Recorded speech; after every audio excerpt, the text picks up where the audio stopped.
अहदे अतीक पुराना अहदनामा ज़बूर की किताब उसका ज़बूर नंबर 16 और उसकी 11वीं आयत।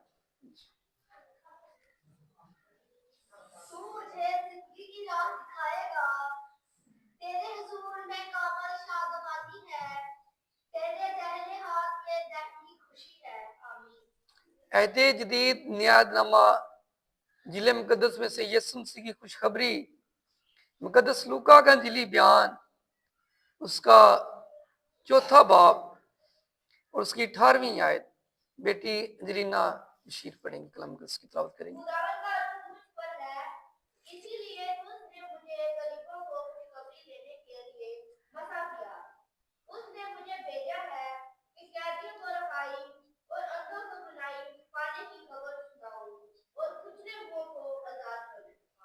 आमीन। कलाम का पढ़ा जाना सुनना सबके लिए बरकत का बायस हो, खुदाम काश। आमीन। तो आज जो है वो आमद का तीसरा त्वार है। पहला कौन सा त्वार था? होप, उम्मीद का। दूसरा पीस, अमन, सलामती। और जो तीसरा है जो है खुशी। तो जो खुशी के लिए इब्रानी जुबान में लफ्ज़ इस्तेमाल हुआ है गेल, महसूस, यूनानी जुबान में खीरा लफ्ज़ और उर्दू में खुशी लफ्ज़ 140 मरतबा से जायद बंगस में आया है। शादमानी लफ्ज़ ये भी इसका मतलब भी खुशी है, ये 50 से ज्यादा मरतबा। खुरमी 3 दफा और खुशी की हालत के लिए मसरूर रहना ये भी खुशी की अलामत है, 24 मरतबा आया है। तो जो खुशी है वो ईमानदार उकलीसिया का इम्तियाजी निशान है। आमीन। पाक कलाम में खुशी महज जज्बा नहीं बल्कि खूबी है जिसका दौर मुदार खुदा पर है और वो इसका सरचश्मा है। तो पुराने यादनामा में खुशी बनी इसराइल की जब मनाते तो वो क्या करते कि जब भी उनकी ईद आती, त्यौहार आते, तो जो ईद त्यौहार आते तो वो खुशी का इजहार करते। कुर्बानियां, जब कोई तख्त नशीन की रस्मात होती तो सदूक काहिन ने जब खुदा के बंदा सुलेमान को मसा किया, हैकल बन गई, तो वहां पर खुशी का इजहार किया गया। दाऊद ने जब जाति जूलियत को मारा जिसका कद 6 1 अंगिश्त यानी कि 9 फुट था, तो औरतें गाती बजाती हुई आई, नारे लगाती और खुशी का इजहार कर रही है। तो यशायाह नबी जो है वो कहता है कि जब हम यीशु मसीह को अपना निजात कबूल कर लेते हैं तो हमारी जिंदगी में खुशी आ जाती है। आमीन। क्योंकि दाऊद भी कहता है कि मैंने हमेशा खुदा उनको अपने सामने रखा है। जब खुदा मेरे और आपके हमेशा सामने रहेगा, हम खुदा के साथ रफाकत में रहेंगे, तो खुदा हमें क्या करेगा? खुशी अता करेगा। ज़बूर 16 जरा उसकी 11वीं आयत बुलंद आवाज से दोबारा पढ़ें।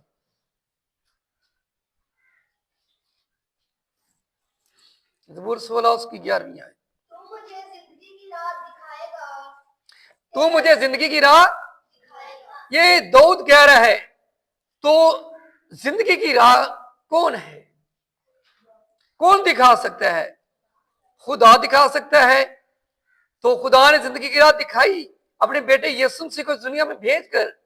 उसने दावा किया, राह, हक और जिंदगी कोई मेरे बाप के पास है। तो वो खुदा उनको हमेशा अपने सामने रखता।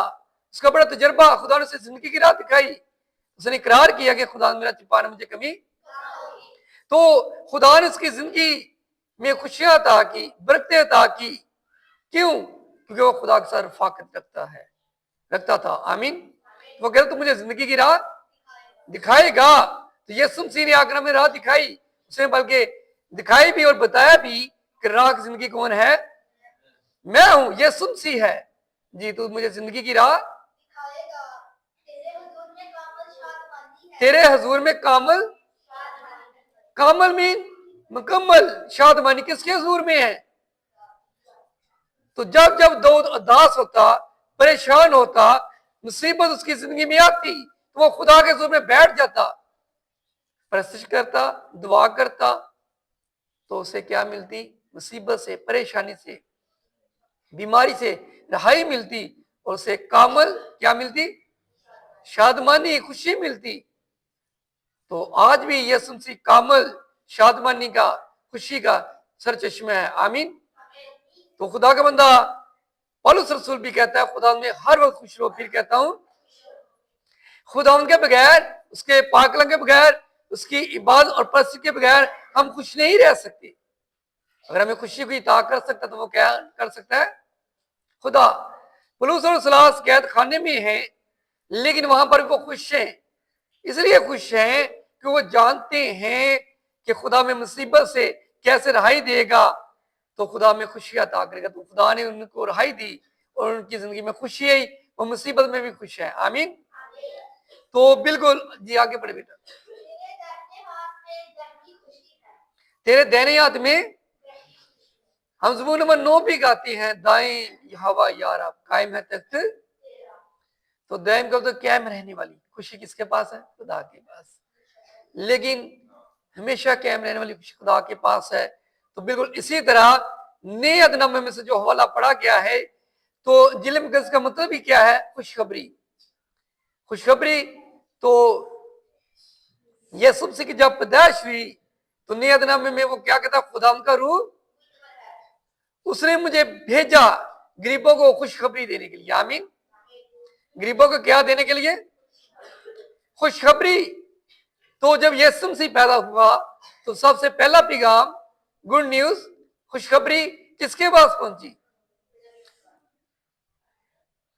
ना तो किसी महल में खुशखबरी गई बादशाह के पास, ना किसी बड़े खादम लीडर के पास, चरवाहों के पास। किसके पास? तो फरिश्ता ने कहा, डरो मत, मैं तुम्हें बड़ी खुशी की खुशखबरी, गुड न्यूज है आपके लिए। क्या? कि यीशु मसीह दुनिया का नजात जिंदा आ चुका है। आमीन। अब आपकी जिंदगी में पहले मुसीबतें थी, परेशानियां थी, अब खत्म हो जाएंगी और आपकी जिंदगी में खुशी आएगी। तो यीशु मसीह ने भी आकर क्या कहा? मुकद्दस लूका तबीब का इंजीली बयान उसका 4 बाब 18वीं आयत में यीशु मसीह ने फरमाया, खुदा का रूह मुझ पर है, इसलिए कि उसने मुझे गरीबों को खुश खबरी देने के लिए मसा किया। आमीन। मसा को तो चुना, मुकद्दस किया। खुदा बाप ने अपने बेटे को भेजा कि वो गरीबों को, अमीरों को, सबको क्या करे? शिफा दे, रहाई दे, खुशियां दे। लेकिन उस वक्त भी गरीबों की कोई औकात नहीं थी, गरीबों से कोई प्यार नहीं करता था, गरीबों के लिए कोई गुड न्यूज नहीं थी। तो आज भी हालात ऐसे हैं। अगर एक भाई गरीब भी हो तो एक भाई अमीर है, तो वो उसका ख्याल नहीं करता। लेकिन सब भाई एक जैसे नहीं है, कुछ अच्छे भी हैं, ख्याल भी करते हैं, लेकिन ज्यादातर क्या, गरीब भाई किसी को नहीं पूछता, गरीबों को तो कोई वैल्यू नहीं है। लेकिन यीशु मसीह ने आकर सबके साथ बराबर का प्यार किया। उसने गरीबों अमीरों के लिए वो आया, वो बच्चों बड़ों के लिए, गारो गोरे काले सब मसावी है उसके लिए। आमीन। वो सबसे प्यार करता है। तो खुशखबरी आज यही है कि खुदावंद यीशु मसीह कि हम क्या करें? सताइश करें, उसकी इबादत करें, प्रस्तुत करें, ताकि मुझे और आपको क्या मिले? खुशियां मिले। तो कहता है उसने मुझे खुशखबरी देने के लिए भेजा। उसने मुझे भेजा कि कैदियों को रहाई। किसको? आज भी जो भी इंसान गुनाह में के कैद में है, अगर पुलिस और सलाह जेल में कैद खाने में थे, तो वहां पर भी खुदा ने रहाई दी। सबसे बढ़कर ये कि यीशु ने हमें कामल आजादी बख्शी, बंद गिना के, तोड़ के। वो आज भी, उस वक्त भी उसने गुनाहों से हमें खलासी दी, और आज भी अगर कोई गुनाह की कैद में है, किसी भी तरह की कैद में है, तो यीशु मसीह उनको रहाई दे सकता है। मुसीबत की कैद में, बीमारी की कैद में, परेशानी की कैद में, बेरोजगारी की कैद में, तो खुदा उनको क्या देगा? रहाई देगा।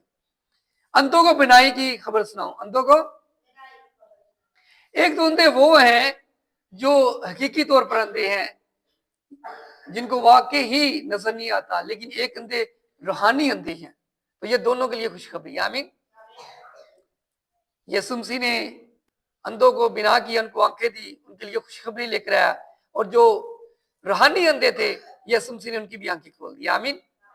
आज भी यीशु मसीह हर तरह से अंधों को बनाई देता है, रूहानी अंधों को और जो हकीकत में अंधे हैं। कुचले वो को आजाद करो, कुचले वो को, कुचले वो लोग हैं जिनको दबा दिया जाता था, जिनकी बात नहीं सुनी जाती थी। लेकिन हम खुदा का शुक्र अदा करते हैं कि पुराने अहदनामा में सिर्फ खुदा से लीडर बात करता या खुदा जिससे चाहता बात कर सकता था। आज यीशु मसीह ने मेरे और आपके लिए बंद दरवाजे को खोल दिया है। उसने कहा तुम अकेले भी घर में दुआ करो तो मैं तुम्हारी दुआ और जवाब दूंगा। उसने कहा अगर 2 या 3 दुआ करेंगे वहां, तो यीशु मसीह आज हमारे साथ है। तो उसने हमें दुखों से, बीमारियों से, परेशानियों से, सबसे बढ़कर के उसने गुनाह पर फतह पाई, कब्र पर, मौत पर, अबलीस पर उसने हमें आजादी दी है। आमीन। क्योंकि खुदा हमारा क्या है? आजादी का खुदा। खुदा हमारा आजादी का खुदा है। तो 3 अनाजील का जो तल्लक है वो खुशखबरी से है। किससे है? फिर यूहन्ना की इंजील में भी यीशु मसीह फरमाते हैं कि मेरी खुशी इस बात में है कि मुझे बाप ने भेजा, मैंने इसकी बातें आप तक पहुंचाई, और मेरी खुशी इसमें है कि जो मैंने आपको सिखाया आप दुनिया में जाकर इंजील की खुशखबरी फैला दो। आमीन।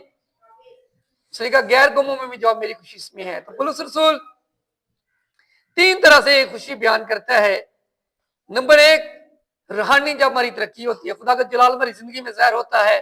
जिस तरह अन्ना जो पैदा हुआ था तो लोगों ने कहा कि ये किसका गुनाह है? यीशु मसीह ने कहा ना तो इसका गुनाह ना इसके माँ बाप का, ये इसलिए पैदा हुआ कि खुदा का जलाल इसकी जिंदगी में, जब खुदा का जलाल उसकी जिंदगी में ज़ाहिर हुआ, उसे शिफा मिली, तो वो उछलता कूदता हुआ खुशी मनाने लगा। आमीन। फिर वो रूहानी तरक्की भी कर गया, यीशु मसीह पर ईमान लेकर आया, उसने गवाही दी। आमीन। तो आज मैं और आप भी गवाही दे सकते हैं यीशु की। नंबर 2, मुसीबत में जिस तरह पौलुस और सिलास मुसीबत में थे, कैद खाने में थे, वो खुशी का इजहार कर रहे थे, तो खुदा ने उनको आजादी दी और उन्होंने और ज्यादा खुशी का इजहार किया। नंबर 3, जब हमें पाक रूह हमारी जिंदगी में आता है, पाक रूह हमारी जिंदगी में काम करता है, पाक रूह की नेमत और फल हमें मिल जाता है, हम खुशी का क्या करते हैं? इजहार करते हैं। खुदा की मोहब्बत जब हमारी जिंदगी में आ जाती है, तो बिल्कुल इसी तरह मुकाशवा की किताब उसके 19 बाब में भी हम देखते हैं कि खुशी का इजहार किया गया है। 19 बाब मुकाशवा की किताब और उसकी 7वीं आयत।